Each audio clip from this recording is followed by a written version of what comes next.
It is officially projector review season, and in this review I've got 6 highly anticipated standard throw 4K projectors from XGIMI, Nebula, Valerion, BenQ, and Dangbei, and I'll be comparing them to the lower price point winner from 2024, the Nexigo Tri-Vision Ultra, and the landslide overall winner from last year, the Valerion Pro 2. In this video I will measure their brightness, contrast, and color accuracy, then I'll put them head to head on 100-inch screens to judge their picture quality. After that, we'll test their input lag, focus, 3D performance, laser speckle, DLP Rainbow Effect, fan noise, and a lot more. And as always, there are no sponsored reviews on this channel, and all the measurements I'm going to give are the result of my own testing rather than relying on manufacturers' claims. And starting out with brightness, as these projectors get more advanced with things like optical zoom, iris adjustments, and dynamic laser dimming, just measuring the maximum brightness and the maximum contrast isn't really all that useful, since those things basically never happen at the same time, and they might not be in a mode that you would ever want to use. But still, step 1 is just verifying brightness claims, and these are the advertised lumens for each projector. And here's what I was able to get for maximum brightness. And coming in at over 95% of its advertised 5700 lumens, the XGIMI Horizon 20 Max was by far the brightest projector, hitting an insane 5423 lumens on high power mode, but with its fans set to absolute jet engine speeds and extremely inaccurate colors with an average delta error of 21.92 in Cowman Ultimate. So next, looking at usable brightness, which for me requires no fan noise compromises and a delta error under 10, the XGIMI Horizon 20 Max loses 1400 lumens, but it still comes out on top at 3073 lumens at minimum throw in movie mode with a 6.64 delta error. The Valerion Max was already usable at its maximum of 2938 lumens with 8.16 delta error. The Tri-Vision Ultra hits 2380 lumens in Vision Bright mode with a delta error of 8.59. And the Dangbei D-Box 02 Pro was the dimmest at 1209 lumens with a DE of 6.77. Contrast ratios are also a really tricky subject because on projectors with optical zoom, they will almost always be brightest at their minimum throw distance, but they'll have more contrast at their maximum throw. And going from its minimum throw to its maximum, the XGIMI Horizon 20 Max loses 6.5% of its brightness, but it gains 18.5% native contrast, jumping from 1376 to 1 to 1631 to 1. The Valerion Pro 2 loses 7.5% brightness to gain 42% native contrast, all the way up to 1663 to 1. The Valerion Max loses about 7% brightness and gains a crazy 56% native contrast, all the way up to 2346 to 1. And the Nebula X1 loses just 5.5% of its brightness to gain 55% native contrast, bringing it all the way up to 2175 to 1. And the next feature that just recently started showing up on these 4K lifestyle projectors is a motorized iris, which works just like the iris on a camera, and it reduces the amount of light that can pass through by lowering the size of the aperture. And smaller apertures will have higher contrast and sharper focus, but it does come at the expense of overall brightness. And in this group, the Valerion Max and Nebula X1 both have manual motorized irises, which means that you can select an iris level that gets you the ideal trade-off between contrast and brightness for your space. And the last feature that makes a huge difference in contrast measurements is being able to dynamically control the brightness of the laser or LED light source to dim it down in scenarios where full brightness colors aren't needed, which also in turn then has the effect of reducing the black floor. And while all of the measurements so far have been more or less directly comparable because they represent the projector's native contrast, dynamic contrast is a much more complicated subject because not all dimming algorithms are created equal. And like I said, the effectiveness of dynamic contrast depends on a lot of factors like light source type, the projector's processing power, and the programming of the dynamic contrast algorithm. And the only real way to know how effective they are is to put them side by side watching actual content. So starting with the 2 least expensive projectors, I put the Dangbei D-Box 02 Pro and the BenQ GP520 side by side on 2 100-inch 1.1 gain white screens in a light-controlled room, and starting with SDR content, both of the projectors look a little washed out as a result of their lower than average contrast ratios. And the Dangbei was definitely shifted more towards red than the BenQ, but neither projector was as saturated as I would prefer in this bright scene. In dark content, the BenQ's dynamic contrast algorithm kicked in and resulted in a pretty decent performance in the darkest SDR scenes, but the same can't be said for the D-Box 02 Pro, which not only had an extremely high black floor, but it also completely completely crushed shadow details, making this scene nearly unwatchable. And in HDR content, neither projector was very good, with the high black floor on the Dangbei making dark areas look muddy and gray, while the lack of HDR10 dynamic tone mapping on the BenQ led to an overly dim image with tons of lost shadow detail and very little vibrance and color pop. And ultimately, I chose the BenQ GP520 in this round, but I wasn't particularly impressed with either of these projectors. So in round 2 then, I put the Nexigo Tri-Vision Ultra on the left and the BenQ GP520 on the right, and the Nexigo is about 25% brighter and has more native contrast than the BenQ has dynamic. And you can definitely see that in bright SDR scenes, where the Nexigo is just so much more vibrant, and it also appears to have much more depth due to that higher contrast ratio. But the delta error of 6.85 is also visible, and the Nexigo is noticeably more blue than the BenQ, which despite looking kind of bland, is surprisingly color accurate. In dark scenes, there was a pronounced difference between the two projectors, since the Tri-Vision Ultra keeps its light source at 100% brightness and then relies on its native 17:44:1 contrast ratio, leading to very bright highlights but an ultimately raised black floor, versus the BenQ, which dynamically lowers its brightness, leading to a low black floor but comparatively muted highlights. And ultimately, the Nexigo showed significantly more shadow detail, and I definitely preferred it over the BenQ's lower black floor. In HDR content, the Nexigo has the advantage of Dolby Vision support, while the BenQ is just using standard HDR10, but despite its support for dynamic dimming, the BenQ was just far too dim in HDR to produce a vibrant image on a 100-inch screen. So while I appreciated the low black floor, the Tri-Vision Ultra easily won this round for me. So in round 3, the Tri-Vision Ultra on the left goes up against the Dangbei MP1 Max on the right. And on the surface, these are two very evenly matched projectors, and both of them have hybrid light sources at around 1950 accurate ANSI lumens, and color delta errors around 6.5. But the Nexigo has the advantage of more than double the native contrast and support for Dolby Vision. And starting out with bright SDR content, in person I thought that the MP1 looked a little bit too green, but watching it back it doesn't seem to be the case. And that's a little bit surprising to me, since that's normally an experience that I have with pure triple laser projectors and not hybrid light sources. So that's going to need some further investigating later on. And watching it back on video, I think that the MP1 actually looks a little bit better, but in person I definitely favored the Nexigo Tri-Vision Ultra in these bright scenes. However, in dark scenes, the lower contrast of the MP1 Max was problematic. And like the Dangbei D-Box 02 Pro from round 1, the MP1 was muddy and washed out with a lot of missing shadow detail compared to the Nexigo. And in HDR content, the Dangbei had plenty of brightness, but the tone mapping was substantially better in the Dolby Vision implementation versus the HDR10 implementation on the Dangbei. And the image from the Nexigo was more vibrant and dramatic, even though it wasn't quite as bright as the Dangbei. And it also seemed like the Dangbei was using the SDR Rec 709 color space for its HDR content, where it should have been using the P3 HDR color space, which caused all the colors to be extremely undersaturated, and the more HDR content that I watched, the more it was obvious that the Nexigo won this round. And that makes round 4 the Nexigo Tri-Vision Ultra on the left and the XGIMI Horizon 20 Max on the right.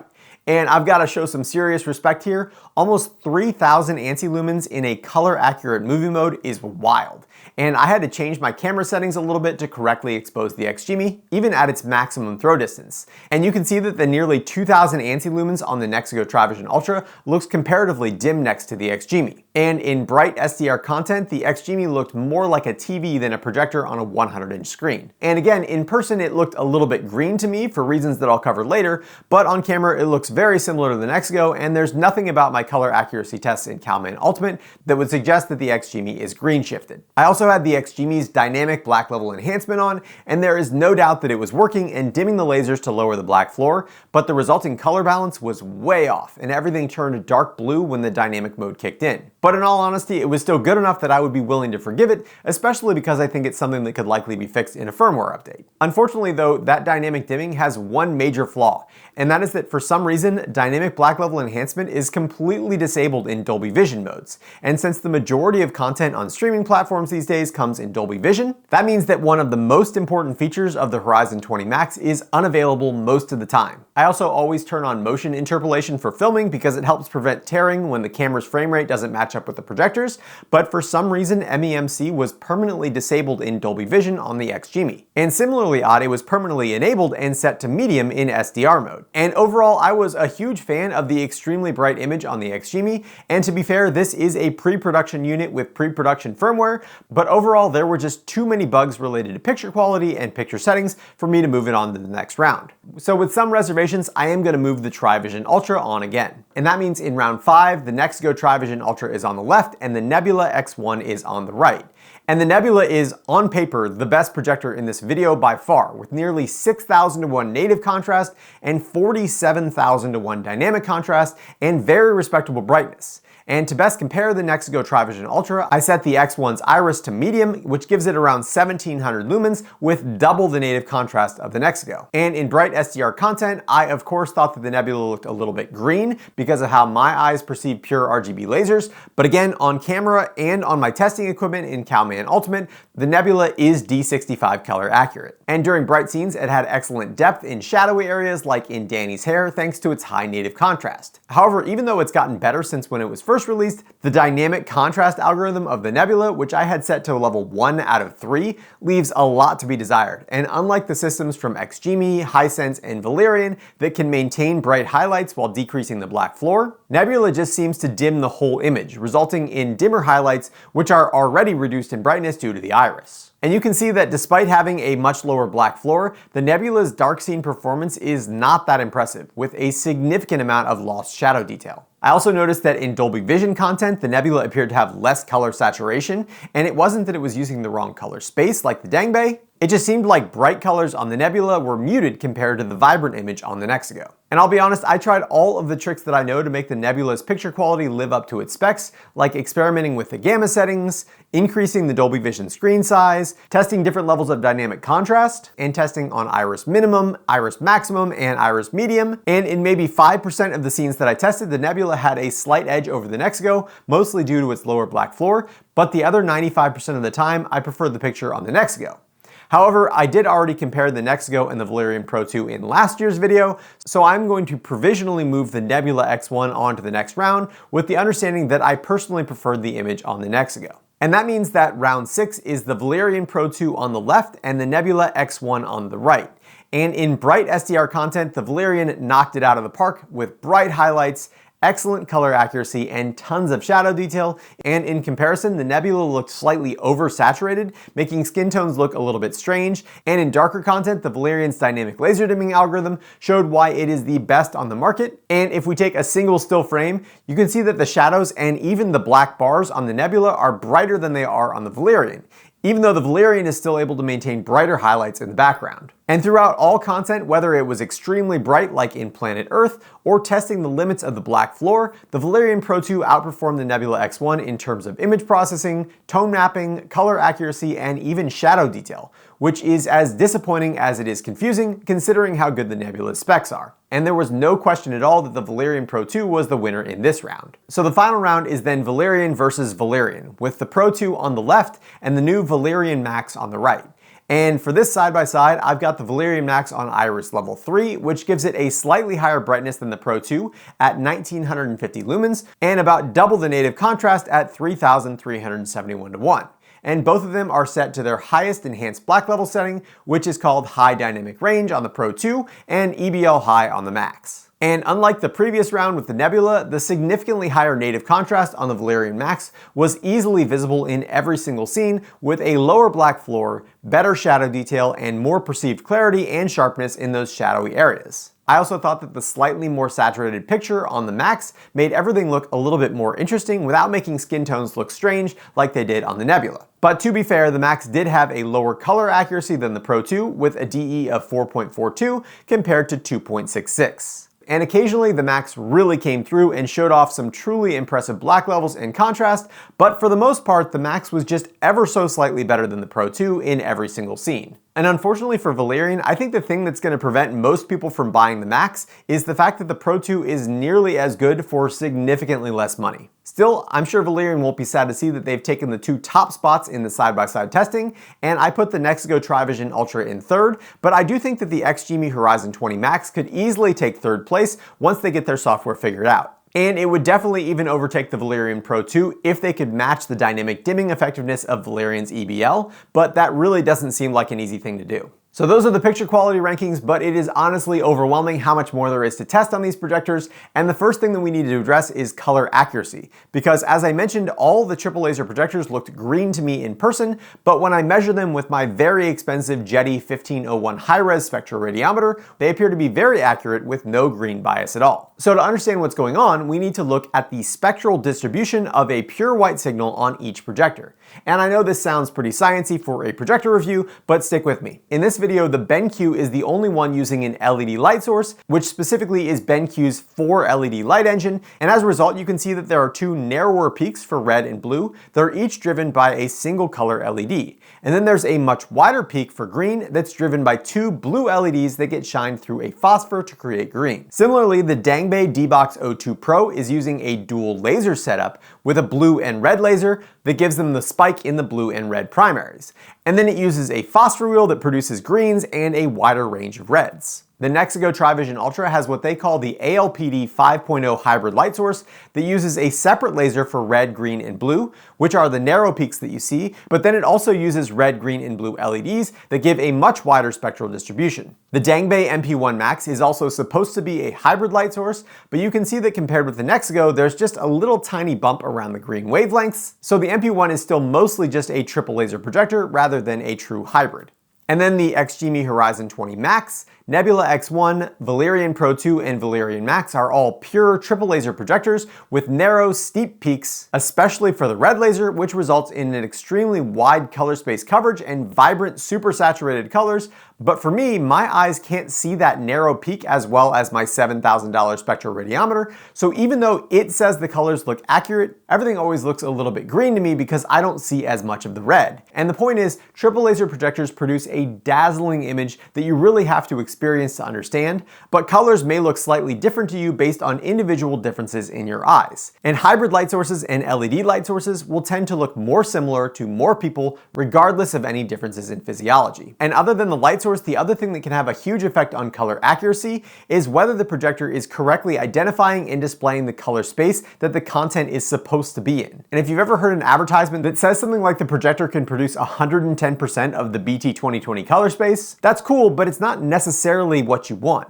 And in order for the color to look right, the projector needs to limit the colors that it produces to the intended color space. And in this video, the D-Box O2 Pro's blue primary was way outside of the SDR color space. The Dangbei MP1 Max in movie mode is limited to P3 color space, even when the content calls for BT 2020, while the standard HDR10 mode uses the projector's full native color gamut for HDR. The Nebula X1 overshoots the color space on all HDR content and defaults to the largest BT 2020 color space when it's in auto or on. But thankfully that's only in HDR10 content, and it does use the correct color when it's displaying Dolby Vision. And the BenQ GP520, Nexigo Tri-Vision Ultra, XGIMI Horizon 20 Max, and both Valerion projectors correctly limit and display the correct colors based on what the content is mastered in. Next, moving on to input lag, which is important if you plan to play video games on your projector. In general, input lag values under 20 milliseconds are great for all games. Between 20 and 50 milliseconds is okay for casual gaming. From 50 to 100 milliseconds will start to feel a little bit strange, and input lag numbers above 100 milliseconds are generally not acceptable for gaming. And using the industry standard Leo Bodner lag tester, I measured each projector at 4K 60, 1080p 120, and 1080p 240 Hz, and I found that at 4K 60, which is what most people will game at, all the projectors except for the Dangbei MP1 Max and Dangbei D-Box O2 Pro were under the 20 millisecond mark, with the Valerions and Nexigo locked at 17.6 milliseconds. The BenQ GP520 was just slightly more than that, and the Nebula and XGIMI measured 18.3 milliseconds. Sort of. Thanks to the newest DLP controller from Texas Instruments, the XGIMI is the first projector on the market that refreshes its screen from top to bottom instead of all at once. And that means that if you measure the input lag at the top of the screen, it can be as low as 2 milliseconds, even at 4K 60. And it is also the first DLP projector to fully support variable refresh rate, or VRR. At 1080p 120 Hz, only the XGIMI, Valerion, and Nexigo projectors improved their input lag, and the rest of the projectors had unstable input lag measurements, which suggests that they are dropping frames and not outputting the full 120 frames per second. And the same was true at 1080p 240 Hz, where the XGIMI, Valerion, and Nexigo projectors all improved again, and at 240 Hz, I was able to measure input lag numbers under 1 millisecond for the first time ever on a projector if I put the probe at the very top of the screen on the XGIMI. And don't forget that unlike an LCD LCD screen, DLP mirrors have an instant refresh rate, so there is virtually zero motion blur at 240 Hz, making the new XGIMI Horizon 20 Max not only the best projector on the market for gaming, but also one of the best gaming displays, period. And also related to input lag, another area where the Valerion Max and XGIMI Horizon 20 Max are in a league of their own is with the image positioning. And the Nexigo, BenQ, and the two Dangbei projectors all have a fixed throw distance, so you need to mount your projector at the exact right distance for your screen. And if you don't, you'll be forced to use digital zoom. The XGIMI, Nebula, and both Valerion projectors have optical zoom, so you get a little bit of flexibility in the distance where you need to place your projector. And the Valerion Max and XGIMI Horizon 20 Max both include vertical lens shift, which can move the projected image up and down without any image degradation or increase in input lag from keystoning. And the XGIMI also has horizontal lens shift to move the image from left to right. And all these projectors of course have digital keystone and digital zoom functionality, but those will ultimately lower image quality, increase input lag, and give a border of projected light around the screen where the non-keystone image was. And that brings me into lens quality and clarity, and with these projectors there are generally three issues that you can run into.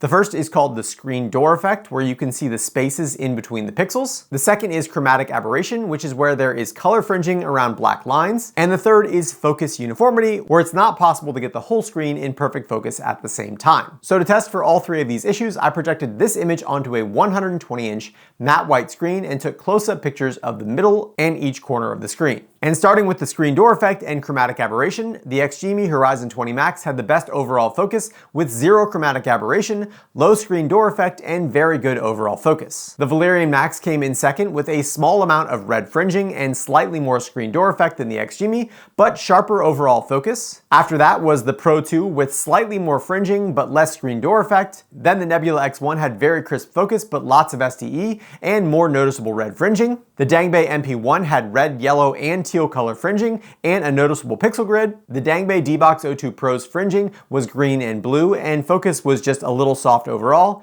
And the Nexigo had red fringing and overall soft focus while still having visible SDE. And the worst focus was from the BenQ that was blurry with green and red fringing. And in terms of corner focus, all the projectors were actually very good except for the Nexigo and BenQ, which each had slight blurriness in the top corners when the middle was perfectly dialed in. But both of them were sharp enough that you would never notice this while watching actual content. And this year I also threw in one last lens quality test because I noticed some light leakage from the Dangbei D-Box 02 Pro and Nebula X1 while I was doing side-by-side testing.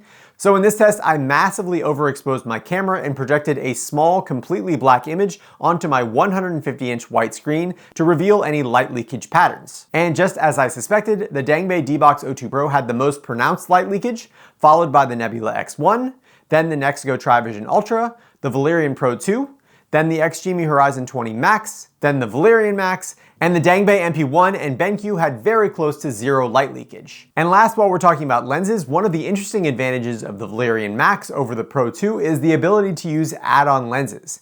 And Valerion will be selling this long throw lens starting in Q1 2026, which increases the throw ratio from the stock 0.9 to 1.5 to 1, up to a max of 2.0 to 1, which means you're able to place your projector further back if you're using it in a long dedicated theater room. And speaking of use for dedicated theater rooms, if you are a movie buff, you probably know all about 24p motion and the trouble that some projectors can have with both motion judder and motion stutter. So my first test was to figure out which projectors can faithfully display 24p content using the ratings 24p test, and all the projectors will display 24p content at 60 Hz with 3.2 pull down by default, which does cause motion judder. But the Valerion projectors can be set to their MEMC film setting, which accurately displays 24p motion, and the Nexigo Tri-Vision Ultra can toggle 24p mode, which also passes the ratings 24p motion test. Lots of movie buffs also happen to be 3D enthusiasts, and DLP projectors are basically the last fully supported way to consume 3D content on a big screen. And I spent a few hours testing all types of 3D on these projectors, and I rated them in 3 categories, which were eye comfort, 3D effect, and 3D compatibility. And the top 3D performers were the XGIMI Horizon 20 Max and the Nexigo Tri-Vision Ultra. But the Nexigo Tri-Vision Ultra had a slightly better menu for accessing 3D settings, and it supports frame sequential 3D as well as frame packing, side by side, and top and bottom. The Nebula X1, Valerion Max, and Valerion Pro 2 all had good 3D effect and compatibility, but less eye comfort. And for me, the Dangbei MP1 was the least comfortable, and it did make me feel a little bit cross-eyed after just a few minutes of watching, which would probably require a firmware update to fix. brightness. And on the subject of eye comfort, we can't talk about DLP projectors without mentioning the DLP Rainbow Effect, or RBE, which is the tendency for high contrast, fast moving objects to look like they have a rainbow border, which is due to the fact that a DLP projector flashes each color sequentially instead of simultaneously like on a 3-chip projector like in Epson or a high-end JVC. And in the past, I've just put on my RBE inducing test pattern and subjectively rated each projector based on my own RBE perception, but this year I decided to step it up and buy a high-speed camera that can record at 40,000 frames per second so I can give a quantitative measurement for RBE tendency. And this is my first time testing like this, so it is possible that there's another underlying factor like the number of black flashes per frame or the type of light source, but for the most part, the more individual color changes that there are per frame, the less RBE a projector should have. And here's what I was able to find. The Valerion Max with its RBE reduction feature does a staggering 56 color changes per frame on Warm 2 and 48 on Warm 1. And the lowest number of cycles per frame was 12, which is what used to be called a standard 4x color wheel, even though they are using lasers now, and that 4x mode is the mode that you can expect to see the most rainbow effect. And speaking of lasers, they've got a lot of benefits like high color volume, better focus, and higher brightness and efficiency, but their major downside is something that's called laser speckle, which looks like a glittery interference pattern on bright single color portions of the screen. And to judge this, I pulled out my most speckle prone screen, the Vivid Storm Fusion ALR, and I rated each projector's tendency to produce speckle out of 10, with 10 being unwatchable and 1 being no speckle at all. We also need to briefly talk about fan noise and speaker quality, and here are the fan noise levels on highest laser power from loudest to quietest.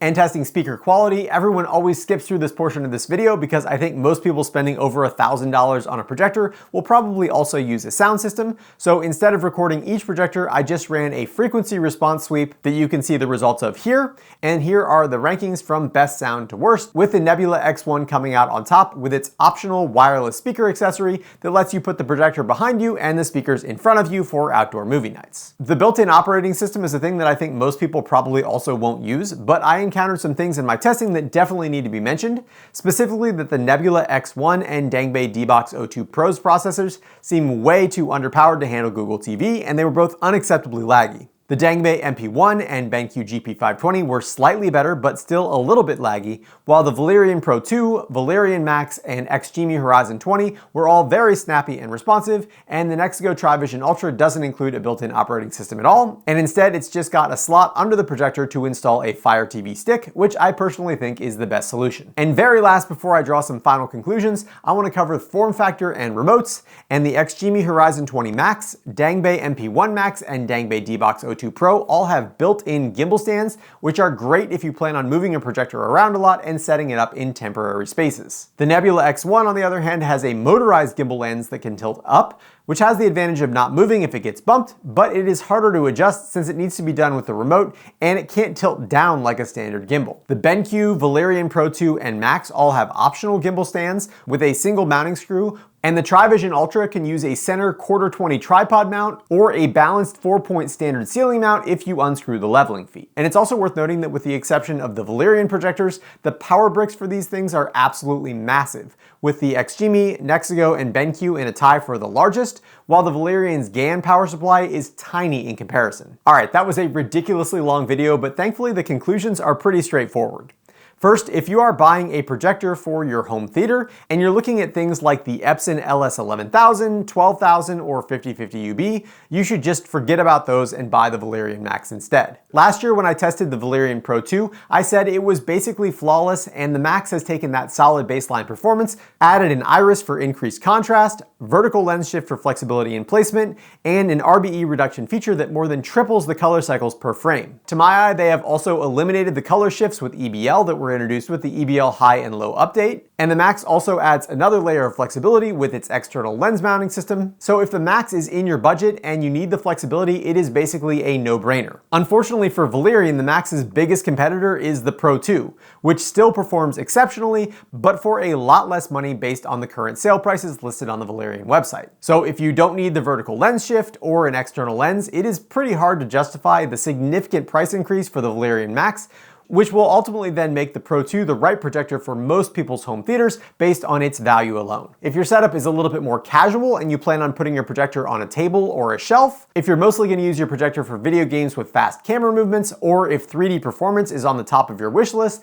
then the XGIMI Horizon 20 Max is also incredibly good, and even though it couldn't touch its 5700 lumen claim in any usable mode, it still had over 3,000 ANSI lumens with acceptable color accuracy. And if XGIMI can figure out how to fix their dynamic black level setting, the Horizon 20 is going to be a serious competitor for the Valerion Pro 2, even in theater environments. And as new firmware updates roll out to the XGIMI, I'll be putting update videos out on my second channel, which I will link down in the description. If you're trying to stay on a budget, the Nexigo Tri-Vision Ultra is currently priced under $1,300, and it is hands down the highest value projector on the market, with the third highest usable lumens, and it also finished third in the side-by-side testing with low input lag, 24p support, great 3D performance, dynamic tone mapping, Dolby Vision, and HDR10 support, and it just got a firmware update to add laser brightness controls and full fade to black. And really unfortunately for the Dangbei MP1 Max, D-Box O2 Pro, and BenQ GP520, the existence of the Tri-Vision Ultra makes it really hard to recommend anything else in that $1,500 and under price range. Unless of course a built-in gimbal and Google TV are on your must-have list, in which case the Dangbei MP1 is the way to go. As always, there are no sponsored reviews on this channel, but I do have links to all the projectors down in the description, and as always, I appreciate when you use those links, since as an Amazon affiliate, I do earn a small commission on the sale at no cost to you. I'd also like to thank all of my awesome patrons over at Patreon for their continued support, and if you're interested in supporting my channel, please check out the links down in the description. If you enjoy this video, please consider subscribing, and as always, thanks for watching The Hookup.